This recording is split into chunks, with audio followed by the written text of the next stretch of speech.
My dear students, some days before I discussed about the economy in Vedic civilization. Today is 21st August. Today I will discuss the society in Vedic civilization. কিছুদিন আগে আমি বৈদিক সভ্যতার অর্থনীতি কেমন ছিল সেটা আলোচনা করেছিলাম। আজকে আমি আলোচনা করব বৈদিক সভ্যতার সমাজ কেমন ছিল। It is possible to know about contemporary society too from Vedic literature. Contemporary কথাটার মানে হচ্ছে সমসাময়িক, মানে একই সময়, মানে যে সময়ে ভেদিক লিটারেচার লেখা হচ্ছে সেই সময় বৈদিক সভ্যতা কেমন ছিল তার একটা প্রতিফলন তো সেই যুগের সাহিত্যের মধ্যে পড়বে। স্বাভাবিকভাবেই বৈদিক সাহিত্যেও কিন্তু সেই যুগের সমাজের একটা প্রতিফলন ঘটেছে। তাই বৈদিক সাহিত্য থেকে আমরা একটা আন্দাজ পেতে পারি যে সে যুগের সমাজ কেমন ছিল। তাহলে বৈদিক সাহিত্য কিন্তু ধর্মীয় সাহিত্য, কিন্তু তার থেকে অর্থনীতি সম্পর্কেও জানা যাচ্ছে, সমাজ সম্পর্কেও জানা যাচ্ছে। কেমন ছিল তখনকার family? The family was the smallest unit of the society. যেমন বিন্দু বিন্দু জল দিয়ে সমুদ্র তৈরি হয়, তেমনিভাবেই ছোট ছোট এক একটি ফ্যামিলি দিয়ে একটা পুরো সমাজ তৈরি হয়। তো তখনকার দিনেও স্মলেস্ট ইউনিট মানে ক্ষুদ্রতম একক। তাহলে পরিবারই ছিল সেকালের সমাজের ক্ষুদ্রতম একক, যা কিন্তু আজও তাই। আজও আমাদের সমাজের ক্ষুদ্রতম একক হচ্ছে পরিবার। The eldest male member of the family was regarded as the head or প্রধান। তো বলছে যে পরিবারের সব থেকে বড়, এল্ডেস্ট মানে হচ্ছে সব থেকে যিনি বয়স্ক, সব থেকে বড়, মেল মানে পুরুষ, মেম্বার মানে সদস্য।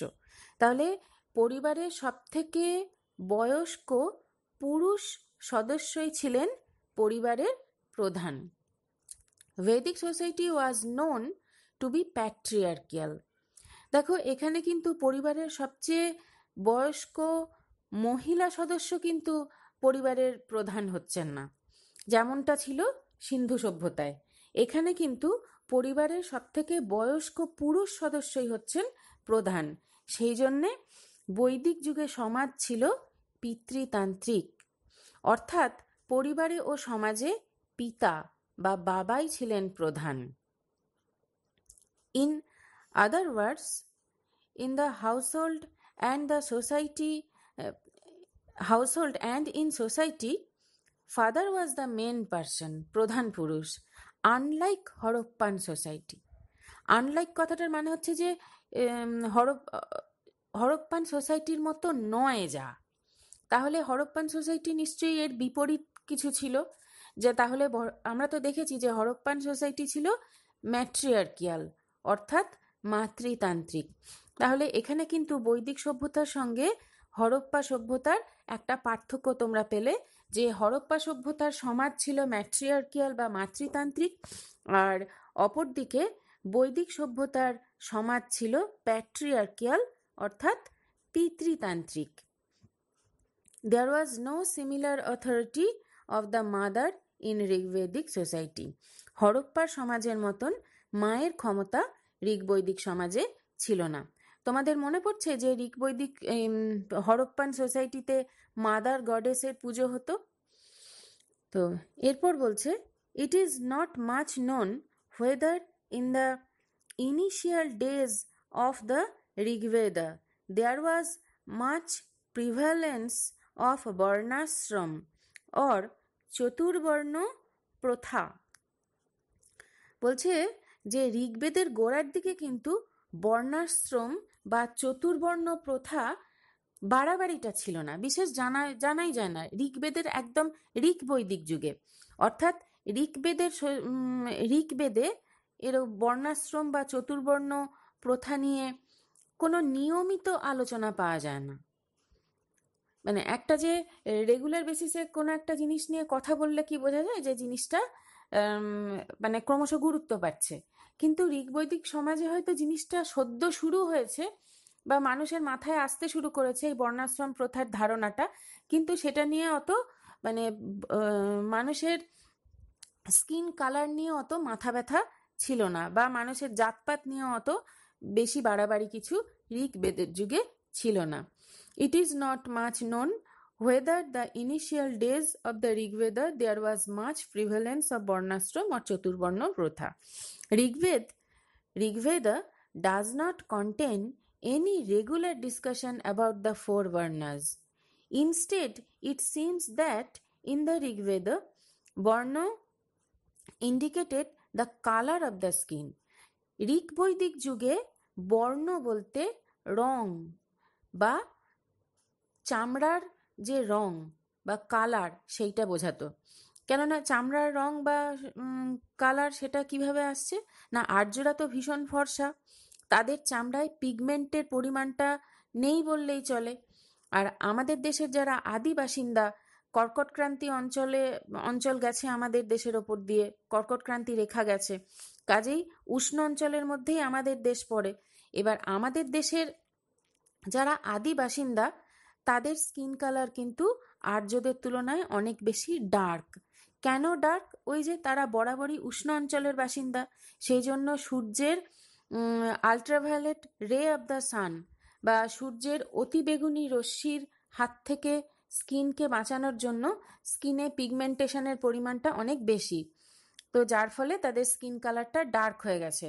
কিন্তু এরিয়ান বা আর্যরা তো এসেছে ঠান্ডা অঞ্চল থেকে, তাদের ওখানে সূর্যের রশ্মির মধ্যে আলট্রাভায়োলেট রের পরিমাণটা অনেক কম, সেই জন্য তাদের স্কিনে পিগমেন্ট জমেনি, সেই জন্য তাদের গায়ের রং ফর্সা। তো ঋক বৈদিক যুগে কিন্তু ওই গায়ের রং, বর্ণ বলতে ওই গায়ের রংকে বোঝাতো। পরবর্তীকালে এটা এই পরবর্তী বৈদিক যুগে জাতপাতের দিকে ব্যাপারটা চলে এলো। তাহলে ঋক বৈদিক যুগের সঙ্গে পরবর্তী বৈদিক যুগের, ঋক বৈদিক মানেই আদি বৈদিক যুগ, তার সঙ্গে পরবর্তী বৈদিক যুগের একটা পার্থক্য তোমরা এখানে কিন্তু পেলে। In the early Vedic age varna did not imply varnashrama, মানে তখনও ঋগ্বেদ যুগে বর্ণাশ্রম প্রথাটা চালু হয়ে যায়নি। There was social differentiation in the Rigvedic society, though through that was not determined by Varna Protha or caste distinction. Members of the same family came across one such family where father was a doctor, mother was engaged in grinding crops, and their son was a poet. তো এই যে একটা caste distinction বা একদম জাতপাতের ব্যাপারটা, বর্ণাশ্রম প্রথা, সেইটা কিন্তু ঋক বৈদিক যুগে ছিল না, যেটা একটু আগে বললাম। যে একই পরিবারের সদস্যরা দেখা গেছে যে কেউ খুঁজে নিচ্ছে, কেউ চিকিৎসকের পেশা খুঁজে নিয়েছেন, কেউ শস্য পেশাই করার পেশা খুঁজে নিয়েছেন, আবার তাদের পুত্র হয়তো একজন কবি। তো ঋগ্বৈদিক সমাজে বলছে সামাজিক ভেদাভেদ ছিল, কিন্তু সেটা বর্ণপ্রথা দিয়ে সেটা বিচার করা হতো না। একই পরিবারের সদস্যরা নানা কাজে যুক্ত থাকতেন। ঋগ্বেদের এমনকি একটি পরিবারের কথা জানা যায় যেখানে বাবা চিকিৎসক, মা শস্য পেশাই করতেন এবং তাদের ছেলে ছিলেন কবি। Towards the end of the Rigvedic age, the term Varna was used to imply the custom of Varnashram.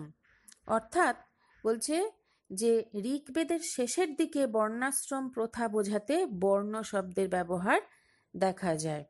In the latter Vedic period, the Varna system became very strong. বলছে যে পরবর্তী বৈদিক যুগে কিন্তু আর বর্ণ বলতে গায়ের রংকে বোঝানো হতো না। পরবর্তী বৈদিক যুগে কিন্তু এই চারটে বর্ণ বলতে একদম মানে ওই কাস্ট ডিস্টিংশনটাই বোঝাতো, মানে মানে 4 বর্ণকে জন্মগত ধরে নিয়ে পেশা ঠিক করা শুরু হতে থাকে, যে তুমি যে বর্ণে জন্মেছ সেই বর্ণ অনুযায়ী তোমাকে পেশা বেছে নিতে হবে, তুমি অন্য কিছু করতে পারবে না। তার থেকেই জাতিভেদ প্রথার সৃষ্টি বলে অনেকে মনে করেন। বর্ণ then no longer meant complexion. 4 varnas, that is Chaturvarna Protha, find mention in the latter Vedic age. Individuals were considered to be born into one of the 4 varnas or castes, and accordingly their occupation was determined. The Brahmanas performed worship, rituals, sacrifices, reading of Vedas, etc. তাহলে ব্রাহ্মণরা কি করতেন না, worship মানে পুজো করা, ritual মানে নানা রকম যজ্ঞ, যাগযজ্ঞ ইত্যাদি, বিভিন্ন প্রথা ইত্যাদি পালন করা, স্যাক্রিফাইসেস মানে যজ্ঞ করা, রিডিং অফ বেদাস বেদ পাঠ করা ইত্যাদি কাজকর্ম ছিল ব্রাহ্মণদের কাজ। The Kshatriyas were responsible for considering wars, looking treasures, etc. তাহলে ক্ষত্রিয়দের কাজ কি ছিল? তাদের ছিল যুদ্ধ করা, তারপরে লুটিং ট্রেজার্স, সম্পদ লুট করা ইত্যাদি ছিল ক্ষত্রিয়দের কাজ। বৈশ্যাস were concerned with trade and commerce, agriculture, crafts, etc. বৈশ্য বর্ণে যাদের জন্ম হলো তাদের কাজ ছিল যে প্রধানত ব্যবসা বাণিজ্য করা, কৃষিকাজ করা, বিভিন্ন ক্রাফট বা হস্তশিল্পের কাজে যুক্ত থাকা ইত্যাদি। The Shudras used to serve these 3 varnas or castes. শূদ্রর কাজ কি ছিল? যারা শূদ্র গৃহে বা শূদ্র বর্ণে জন্মালো তাদের কাজ ছিল যে অন্যান্য 3টি বর্ণের সেবা করা। তাহলে শূদ্র কাদের বলা হতো? The Shudras used to serve these 3 varnas or castes. Shudras were mainly captives. Captive মানে বন্দি। যুদ্ধে যাদের বন্দি করে আনা হতো তাদেরকেই তারা নিজেদের মানে শ্রম সাধ্য কাজগুলিকে করিয়ে নিত। যুদ্ধবন্দীদেরই তখনকার দিনে শূদ্র বলা হতো এবং তাদেরকে দিয়ে সেবামূলক কাজ করানো হতো। Sacrifice and rituals had become more complex in the later Vedic period. যত দিন গেছে পরবর্তী বৈদিক যুগে দেখা গেছে যে যজ্ঞ এবং অন্যান্য আচার অনুষ্ঠান প্রথা ইত্যাদি ব্যাপারগুলো কমপ্লেক্স মানে জটিল হয়ে গেছে। যত দিন গেছে তত এই জিনিসগুলো জটিল হয়েছে। There was also a simultaneous increase in the power of Brahmanas. এর সঙ্গে দেখা গেছে যে ক্রমশ ব্রাহ্মণ সম্প্রদায়ের, ব্রাহ্মণ বর্ণের ক্ষমতা বা ব্রাহ্মণদের ক্ষমতা কিন্তু ক্রমশ বেড়ে গেছে।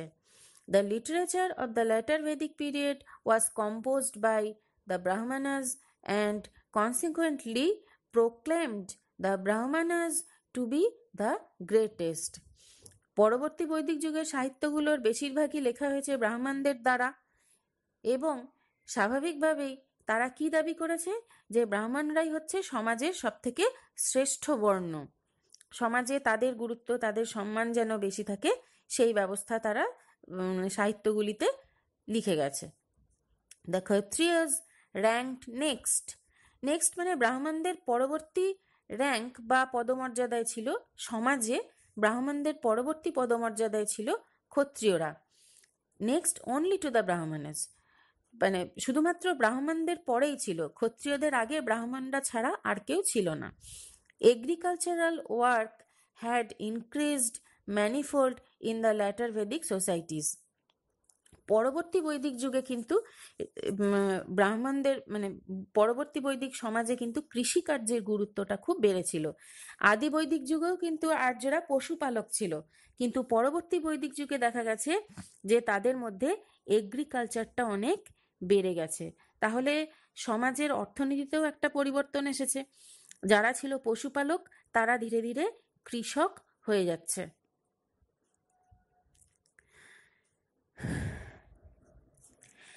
Agriculture in that society the Kshatriyas were becoming more powerful to the extent that there was growing conflict among the Brahmanas and the Kshatriyas regarding the authority of the social status. বলছে যে পরবর্তী বৈদিক যুগের সমাজে কৃষিকাজ অনেক বেড়ে গিয়েছিল, সেই সমাজে ক্ষত্রিয়রা কিন্তু মানে ওই যে সমাজে কৃষিকাজ বেড়ে গেল সেই সমাজে ক্ষত্রিয়রা আস্তে আস্তে শক্তিশালী হতে থাকে। এমনকি ক্ষত্রিয়রা এতটাই শক্তিশালী হয়ে উঠেছিল যে সমাজে কে বড়, ব্রাহ্মণরা দাবি করছে ব্রাহ্মণরা বড় না ক্ষত্রিয়রা বড়, তাই নিয়ে ব্রাহ্মণদের সঙ্গে তাদের একটা দ্বন্দ্ব পর্যন্ত শুরু হয়ে গিয়েছিল। In later Vedic society, the condition of the Vaishyas and the Shudras were deteriorating. পরবর্তী বৈদিক সমাজে কিন্তু সমাজে বৈশ্য আর শূদ্রদের অবস্থা আস্তে আস্তে খুব খারাপ হয়ে যায়। সমাজে তাদের কিন্তু সমাজে অনেক কন্ট্রিবিউশন আছে। বৈশ্যদের কাজ কি ছিল? বৈশ্যরা ব্যবসা বাণিজ্য করছে, কৃষিকার্য করছে, ক্রাফট করছে, তবু সমাজে তাদের গুরুত্ব নেই। যাদের হাতে অস্ত্র আছে, ক্ষমতা আছে, যাদের বিদ্যা বুদ্ধি আছে, সমাজে তারাই অধিক ক্ষমতা ভোগ করছে। আর শূদ্রদের তো কথাই নেই, শূদ্রদের তো সমাজে সব থেকে নিচে অবস্থান ছিল। কাজেই এই দুই বর্ণের অবস্থা কিন্তু পরবর্তী বৈদিক যুগে খুব খারাপ হয়ে পড়তে থাকে। The Vaishyas had been shown in poor light in the later Vedic literature. এই বৈশ্যদের পরবর্তী বৈদিক সাহিত্যে খুব হেয় করে, ছোট করে, পুয়ার লাইটে, নিচু করে দেখানো হয়েছে যে সমাজে তাদের কন্ট্রিবিউশন সম্পর্কে। Shudras were the worst affected by the varna system. এই যে বর্ণাশ্রম প্রথা, তাতে যারা শূদ্র বর্ণের মানুষ ছিল তাদের অবস্থা হয়ে পড়েছিল সব থেকে খারাপ, worst affected. They practically had no social advantage or facilities. তাদের কোনো রকম সোশ্যাল অ্যাডভান্টেজ বা ফেসিলিটিস, সুবিধা, কোনো অধিকার কিচ্ছু ছিল না। এই শূদ্রদের কোনো সামাজিক সুযোগ সুবিধা, সম্মান কিচ্ছু ছিল না।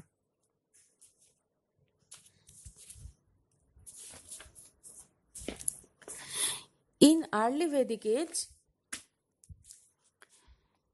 many women used to receive education.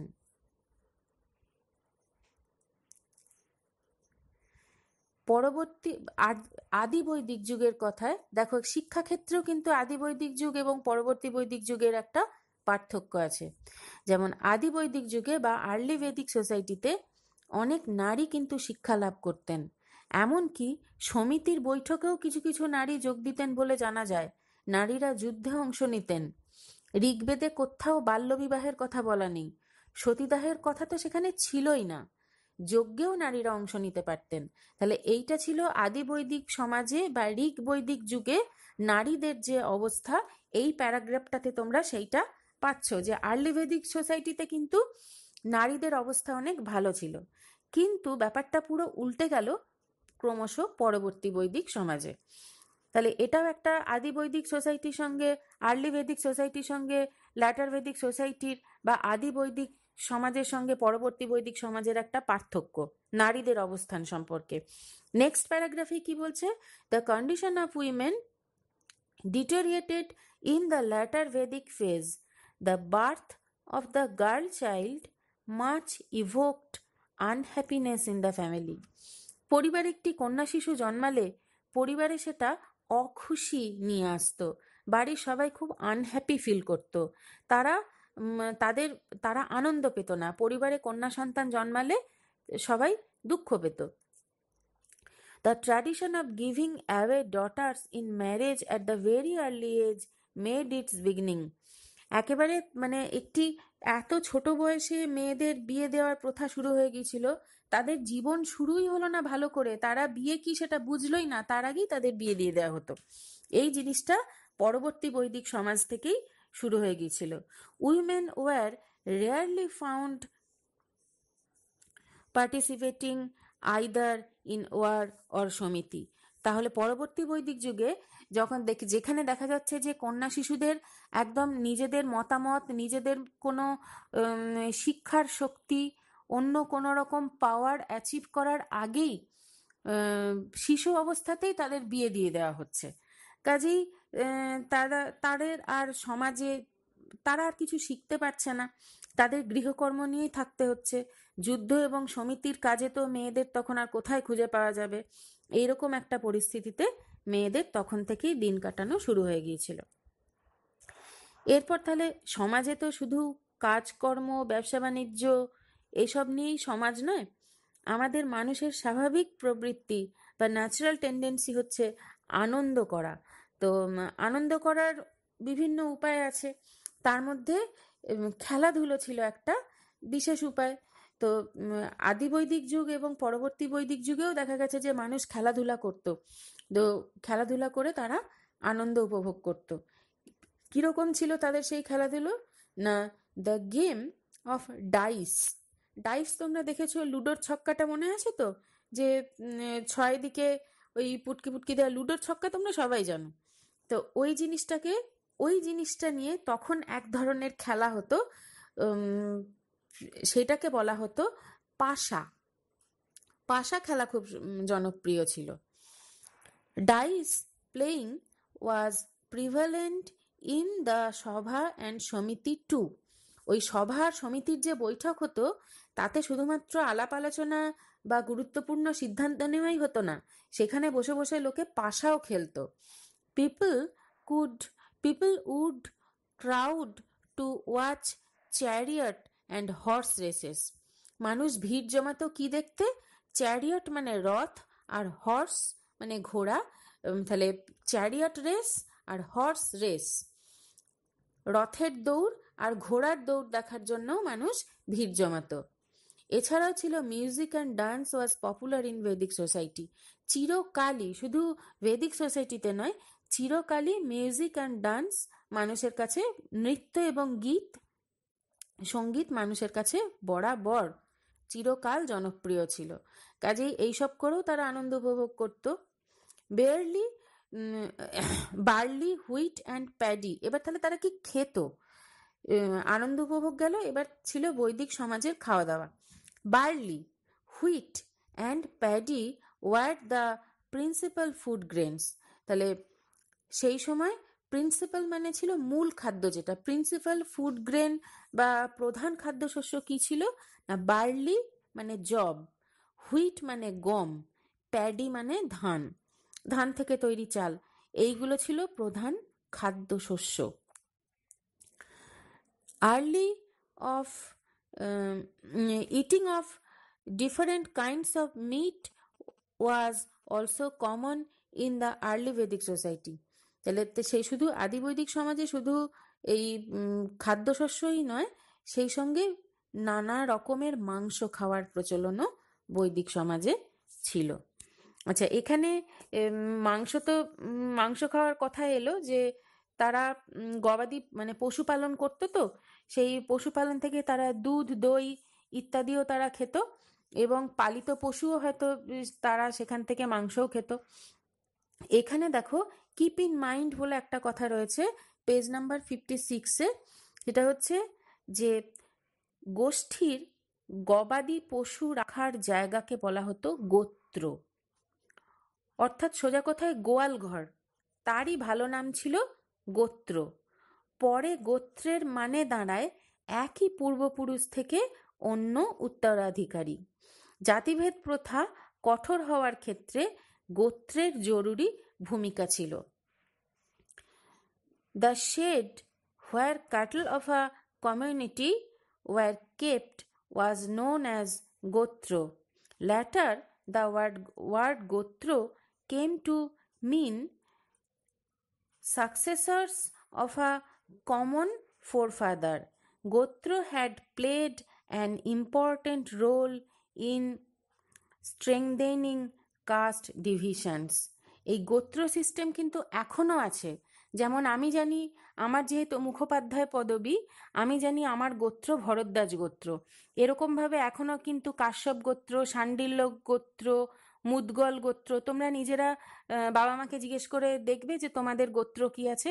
প্রত্যেকের কিন্তু একটা করে গোত্র আছে। সেই ল্যাটার ভেদিক পিরিয়ড থেকে এই গোত্র সিস্টেমটা কিন্তু চলে আসছে।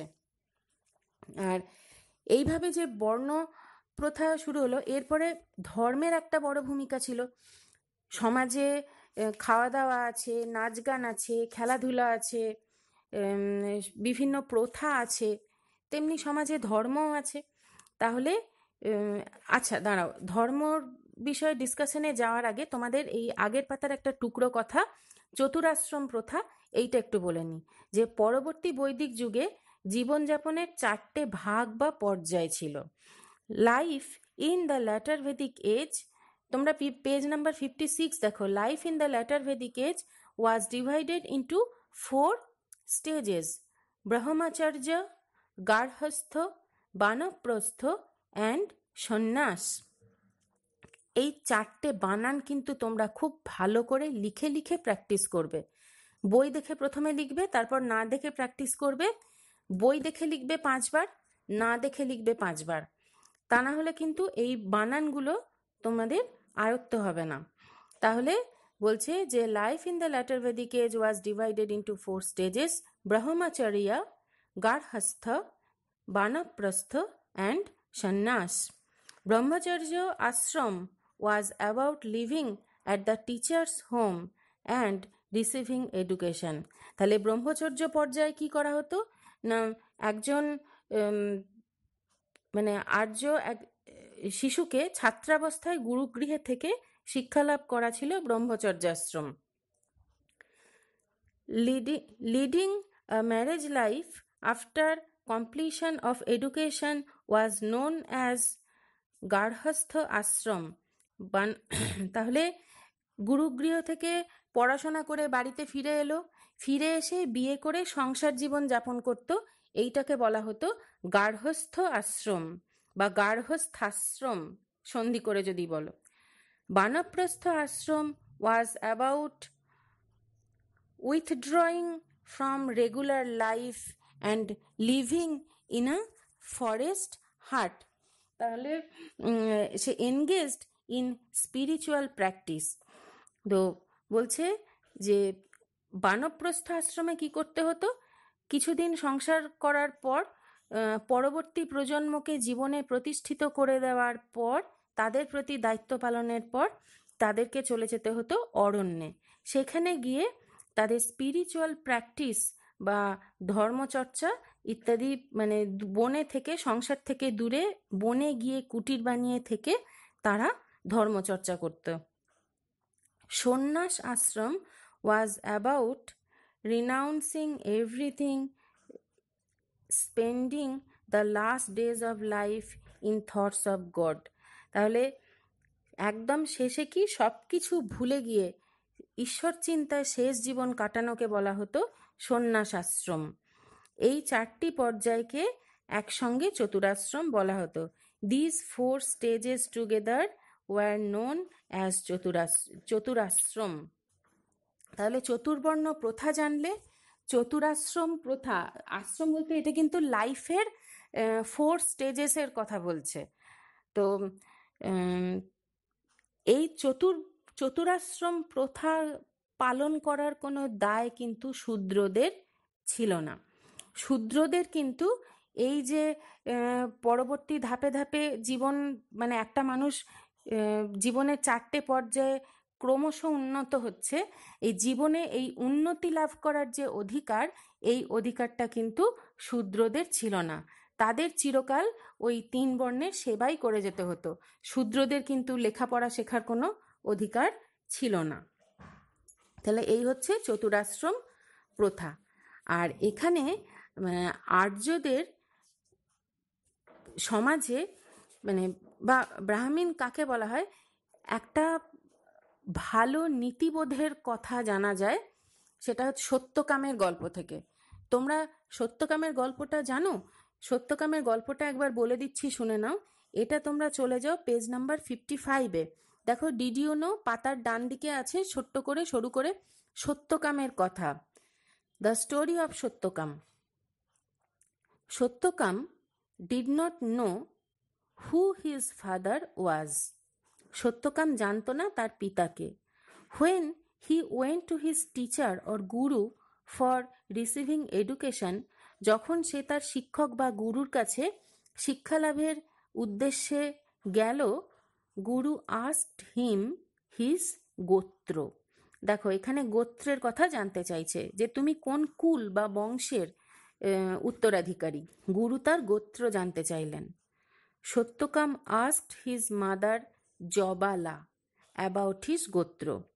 সত্যকাম তার মা জবালাকে তার গোত্র সম্পর্কে জানতে চেয়েছিল।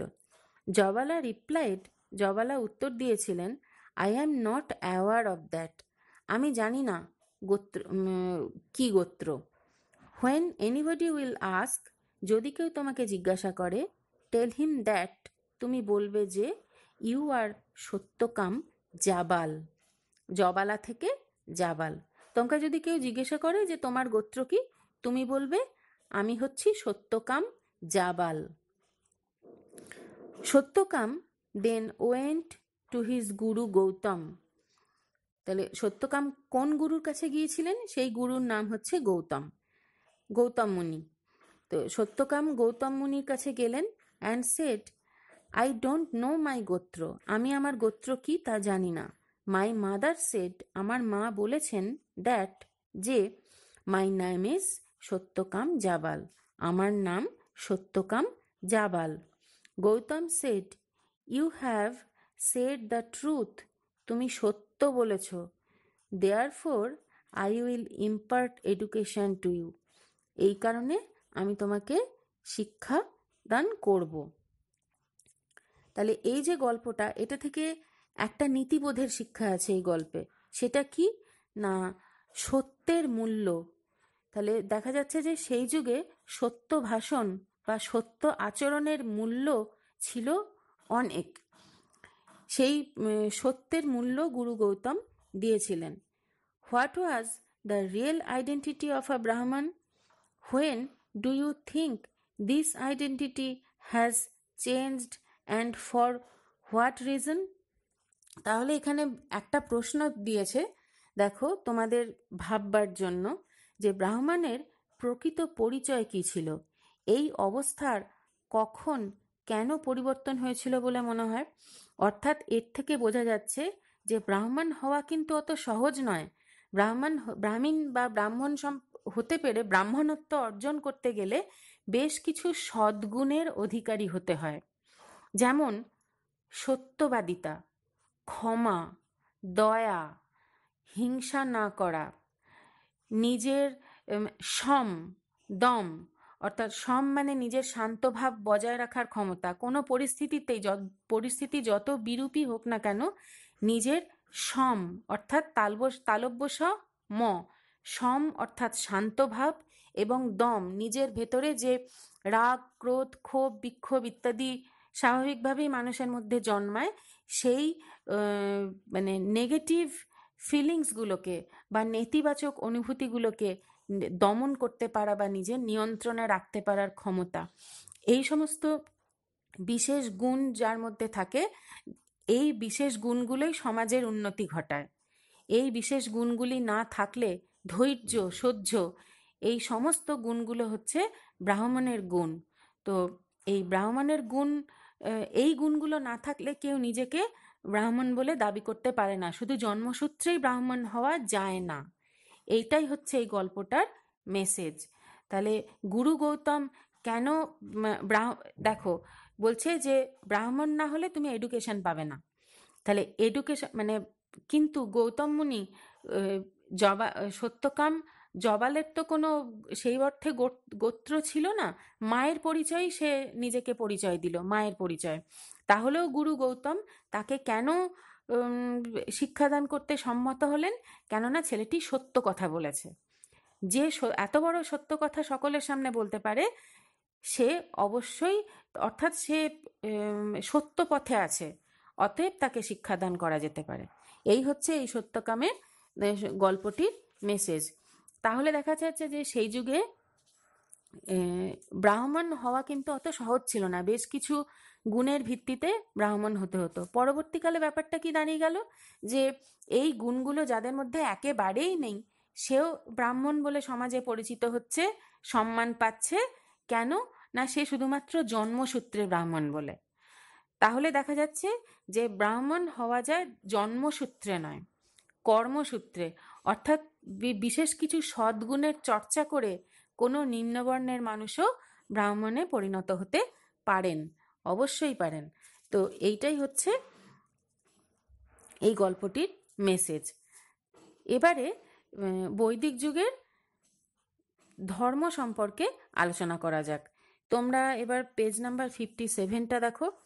পেজ নাম্বার 57-এ ডিড ইউ নোতে বলছে ভেদিক সোসাইটি অ্যান্ড রিলিজিয়ান, অর্থাৎ বৈদিক সভ্যতার বৈদিক সমাজে ধর্ম কেমন ছিল। সেই ধর্ম ছিল যে আইডল ওয়ার্শিপ। দেখো, মূর্তি পূজার কথা বলছে, IDOL, আইডল মানে কথাটার মানে হচ্ছে মূর্তি, ওয়ার্শিপ মানে পূজা। তাহলে idol worship not prevalent in the Vedic age. বৈদিক যুগে কিন্তু মূর্তি পূজার প্রচলন ছিল না। আজকে যেমন আমরা দেখছি যে সামনেই দুর্গাপুজোর সময় হয়ে এলো, দুর্গাপুজোর পরে লক্ষ্মী পুজো, কালী পুজো, গণেশ পুজো, আরও কত দেবতার মূর্তি আজও পুজো করা হয়, তাই না? কিন্তু এই সমস্ত মূর্তি পুজোর কিন্তু একদম বৈদিক যুগে ছিল না। তবে কি তারা তখনও মূর্তি করেনি, কিন্তু বিভিন্ন দেবতার কল্পনা করছে, তাদের চেহারা কল্পনা করছে, তাদের চেহারাগুলো কেমন হতে পারে সেরকম একটা বর্ণনা কিন্তু বেদে দেওয়া আছে। But gods and goddesses were imagined in human form. তারা যে দেবতার মূর্তি বানিয়ে ফেলেনি, মাটি দিয়ে বা পাথর দিয়ে বা কাঠ দিয়ে তারা কোনো দেবতার মূর্তি তখনও বানায়নি, কিন্তু মূর্তিটার কল্পনা মানুষের মনে কিন্তু এসেছিল এবং সাহিত্যে তার ডেসক্রিপশন দেওয়া আছে। তাহলে মানুষ দেবতাদের মূর্তি কীরকমভাবে কল্পনা করেছিল? তারা দেখেছে যে প্রকৃতির মধ্যে শ্রেষ্ঠতম প্রাণী হচ্ছে মানুষ, কাজে মানুষের আদলেই তারা দেবতার রূপ কল্পনা করেছিল। তবে কি তারা মানুষের থেকেও মানে গ্রেটার দ্যান হিউম্যান বিইং এরকমভাবে তারা তাদের দেবতাদের ইমেজগুলোকে কল্পনা করেছিল। There is no mention of any temple in the Vedic literature. বৈদিক সাহিত্যে কিন্তু কোনো মন্দিরের কোনো উপস্থিত ছিল না। আজকে যেমন আমরা দেখি যে চতুর্দিকে মন্দির এবং মন্দির নিয়ে কত কি কাণ্ড হয়ে যাচ্ছে, সেই সব মন্দিরের কোনো উল্লেখই ছিল না, কেননা মন্দিরে গিয়ে মূর্তি রেখে পুজো করার কোনো ব্যাপারই ছিল না। বৈদিক ঋষিরা কি করতেন? তারা রিচুয়াল পালন করতেন, তারা যজ্ঞ করতেন। যজ্ঞটা তো যেখানে হোক বসেই করা যায়, তো একটু চতুষ্কোণ জায়গায় আগুন জ্বেলে যজ্ঞ করলেই হতো, তার জন্য কোনো মন্দিরের প্রয়োজন হতো না। There is no mention of any temple in the Vedic literature. Religious practices were mainly dependent on rituals. তাহলে বৈদিক যুগে ধর্মচর্চা কিসের ওপর বেশি করে নির্ভরশীল ছিল? বিভিন্ন আচার প্রথা পালন এবং সেরিমনিজ, রিচুয়ালস, সেরিমনিজ অ্যান্ড স্যাক্রিফাইসেস। তাদের বিভিন্ন আচার অনুষ্ঠান এবং যজ্ঞ ছিল বৈদিক যুগের ধর্মচর্চার প্রধান দিক। Cow, horse and other animals were offered as sacrifice in the yajnas. Sacrifice মানে বলি দেওয়া, তো তারা গরু, ঘোড়া এবং অন্যান্য পশু তারা যজ্ঞে বলি দিত। অ্যামং দ্য ঋগ্বেদিক গডস, বৈদিক দেবতাদের মধ্যে ইন্দ্র, বরুণ, অগ্নি, সূর্য, মিত্র, অশ্বিনী দয়, DWAY হচ্ছে দয়, দয় বয় অন্তস্থ, অর্থাৎ দুজন। অশ্বিনী কুমার ছিলেন দুজন, টুইন, যমজ ছিলেন তারা। সোম এটসেট্রা। সোম হচ্ছে চন্দ্র দেবতা। তো তাহলে বৈদিক যুগের কয়েকজন দেবতাদের নাম আমরা পেলাম। কি তাদের নাম? ইন্দ্র, বরুণ, অগ্নি, সূর্য, মিত্র, অশ্বিনীদয়, সোম প্রমুখ ছিলেন ঋগ্বেদের দেবতাদের মধ্যে খুব উল্লেখযোগ্য। আর ঋগ্বেদে কয়েকজন দেবীর নামও পাওয়া যায়, উল্লেখযোগ্য দেবী। তারা ছিলেন উষা, সরস্বতী, অদিতি, পৃথিবী ইত্যাদি ছিলেন ঋগ্বেদের যুগের দেবী। যুদ্ধের ও বৃষ্টির দেবতা ছিলেন ইন্দ্র। ঋগ বৈদিক যুগের প্রধান দেবতা ছিলেন এই ইন্দ্র। বলছে যে the Indra, the god of war and rains, is mainly a Rigvedic god. Gayatri Mantra was composed for dedication to the Surya god Savitri. সূর্য দেবতা সবিত্রী, দন্তস্ব বয়হস্যই তয়ে রিকার বানানটা খেয়াল করবে, সবিত্রীর উদ্দেশ্যে গায়ত্রী মন্ত্র রচিত হয়েছিল। তোমাদের যাদের উপনয়ন হয়েছে তাদের নিশ্চয়ই গায়ত্রী মন্ত্র তোমরা সকলেই জানো। In the later Vedic age, পরবর্তী বৈদিক যুগে, Rudra and Vishnu came into prominence as god. তাহলে আদি বৈদিক যুগ বা ঋগ্বেদের যুগের দেবতা এবং পরবর্তী বৈদিক যুগের গুরুত্বপূর্ণ দেবতা, এখানেও কিন্তু একটা পার্থক্য আছে, যে ঋগ্বেদের প্রধান দেবতাদের মধ্যে হচ্ছেন ইন্দ্র, অরুণ, অগ্নি, সূর্য, মিত্র, অশ্বিনীদয়, সোম, আর দেবীদের মধ্যে উষা, সরস্বতী, অদিতি, পৃথিবী ইত্যাদি। আর পরবর্তী বৈদিক যুগের গুরুত্বপূর্ণ দেবতা হচ্ছেন, যে আদি বৈদিক যুগের দেবতারা আছেন তাদের মধ্যে থেকে গুরুত্বপূর্ণ হয়ে উঠছেন রুদ্র ও বিষ্ণু। যজ্ঞ, আচার অনুষ্ঠান অনেক গুণ বেড়ে গেল। The prevalence of sacrifices and rituals also had implied a large number of animals were sacrificed. প্রচুর পশু বলি হতো, পশু হত্যা করা হতো সেই সময়, যার ফলে যারা কৃষিকার্য করত তাদের হয়ে গেল খুব মুশকিল, কেননা কৃষিকার্যে গবাদি পশুদের তো হেল্প লাগে, তো গবাদি পশুদের সাহায্য ছাড়া কৃষিকার্য করা যায় না। এবারে কিন্তু সেই সময় দেখা যাচ্ছে যে প্রচুর পশু হত্যা করা হচ্ছে, যার ফলে কিন্তু খুব মুশকিল হয়ে যাচ্ছিল। এবার যজ্ঞে কি কি জিনিস দান করা হতো? প্রধানত পশু, সোনা আর জমি, এই তিনটে জিনিস দান করা হতো। এবারে দান করা হতো কাদের উদ্দেশ্যে? দেবতাদের উদ্দেশ্যে। এবার দেবতারা কি সত্যি সত্যি স্বর্গ থেকে এসে নেমে ওই সোনাদানা, জমি, পশু এইসবগুলো স্বর্গে নিয়ে চলে যেত? সে তো আর সম্ভব নয়। দেবতাদের প্রতিনিধি হিসেবে সেইগুলো কারা পেত? ব্রাহ্মণরা পেত, ব্রাহ্মণ সম্প্রদায়ের লোকেরা পেত। তাহলে বুঝতে পারছো যে তাদের তো এমনিতেই এডুকেশন আছে, সমাজে স্ট্রং পজিশন আছে, তার সঙ্গে তাদের আর্থিক দিকটাও খুব স্ট্রং হয়ে যাচ্ছে। কেননা এই এত যজ্ঞ তারা কেন করাতো? তাহলেই তো যজ্ঞে পশু, সোনা, জমি সব দান করা হবে, আর সেগুলো কারা পাবে? সেগুলো ব্রাহ্মণরা পেয়ে যাবে, কাজেই সেগুলো তাদেরই লাভ হবে। তো এইভাবে পুরোহিত বা ব্রাহ্মণরা এইভাবে ক্রমশ ওই শক্তিশালী হয়ে উঠতে থাকে ওই বিভিন্ন ধর্মীয় আচার নিয়ম ইত্যাদির কারণে। A large number of animals were sacrificed. Animals, gold, and land were offered as donation in yajnas. As a result of these religious rituals, the priestly class of the Brahmanas were becoming powerful. Vedic religion was gradually transformed into Brahmanical religion. তাহলে দেখা যাচ্ছে যে বৈদিক ধর্মটা আর বৈদিক ধর্ম থাকছে না, সেটা ব্রাহ্মণদের কবজায় চলে গিয়ে বৈদিক ধর্ম ব্রাহ্মণ্য ধর্মে পরিণত হচ্ছে। In the Upanishads, however, one comes across the concept of the formless single or one god. এই লাস্ট লাইনটা খুব ইম্পর্টেন্ট, এটা মনে রাখবে। ইন দ্য উপনিষদ বলছে ব্রাহ্মণিক্যাল রিলিজিয়ানে যতই তারা মূর্তি, দেবদেবী, স্যাক্রিফাইস ইত্যাদির কথা সাধারণ মানুষকে বোঝাক না কেন, তারা কিন্তু এটাও বুঝতো, এটাও তারা উপলব্ধি করতে পেরেছিলেন যে ইন দ্য উপনিষদ, উপনিষদ বা যেটা Vedanta, however one comes across the concept of the ফর্মলেস।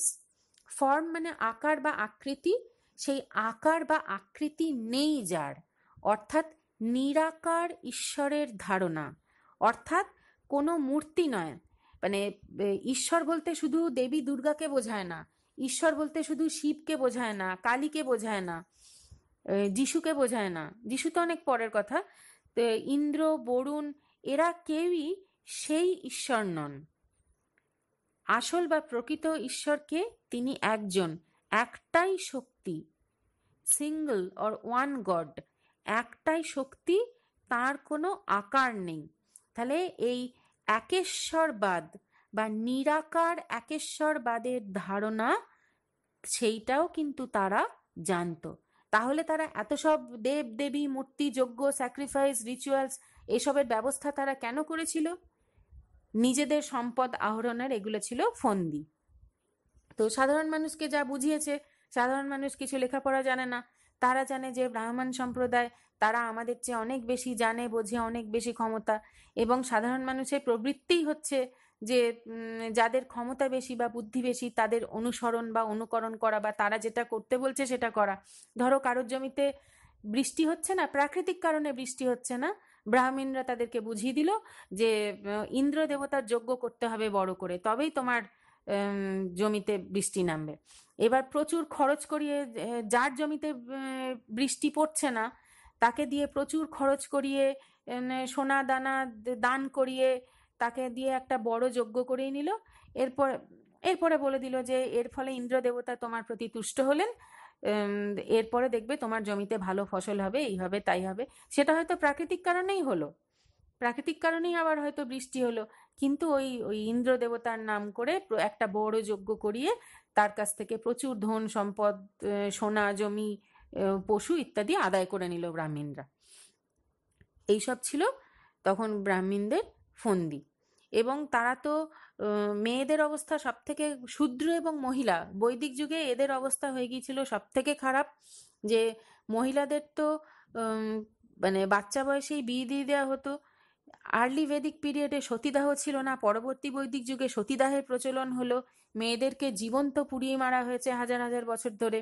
তো এইভাবে ব্রাহ্মণ্য সম্প্রদায় অনেক এই ব্রাহ্মণ্য, যেটা বলছিলাম যে মূল যেটা বৈদিক ধর্ম, সেই বৈদিক ধর্ম আর বৈদিক ধর্ম রইল না, বৈদিক ধর্মটা ব্রাহ্মণদের কবজায় চলে এসে সেটা ব্রাহ্মণ্য ধর্মে পরিণত হলো।